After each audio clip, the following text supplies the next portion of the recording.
Hey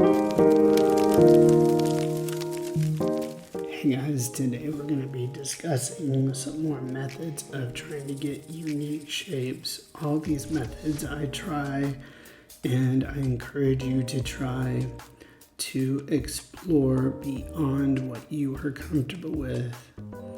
Now, in this scribble method, which I've titled the loose scribble method, we basically take an entire page and scribbled on the entire page. Now, this scribbling can be very random and very uncontrolled and very loose. It could have a lot of curves. It could have a bunch of wiggly lines. It could have curly cues. It could have straight lines. But I think the most important thing is that you keep adding to this density, but not so much that you can't see the paper. So remember to make sure, and the importance of white space. Always leave plenty of white space for us to see some delineation. I then look over the composition and pick out interesting shapes that I wouldn't normally draw by themselves. I pick out this, for example, this shape mixed with some of this and these kind of wavy lines, almost looks like a signature here. Or maybe I combine it into this big shape, this kind of backwards letter G. Or maybe I take one of the curly cues I just did and solidify that. Remember, we're after confident lines. And the way I usually go about it, I always do, and this is just part of my process, I always outline the curvatures and the intersections of awkward curves that may give me trouble.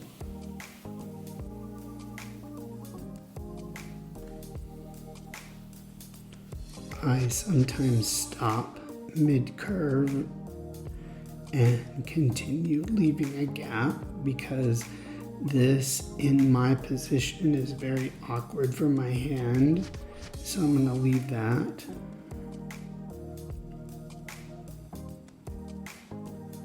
And I usually come back to it later. I rarely do this confident line all in one go. It's just part of how I work things. And sometimes, some connections may frighten me or scare me, and I don't feel like I can do it very confidently. Even after doing like tens of hundreds of these, I still take my time. I think that's important to do. And so this shape, I really like that little knob there, mixed with the size and variation of this larger form. I also like, and I mentioned to this in another class, I also really like the contrast between this line weight and this line weight.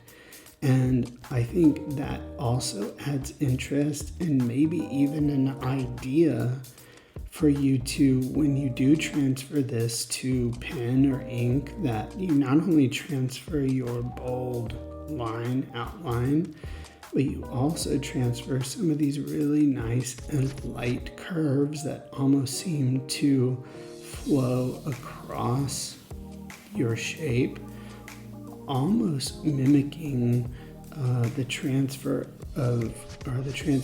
of shape to form. It kind of gives it a 3D effect, this curvature, and even this curvature here and here. Some of those are really nice that I'd like to keep. So try this method and we'll try it together and we'll have some unique shapes out of this method. Okay guys, have fun, take care, bye-bye.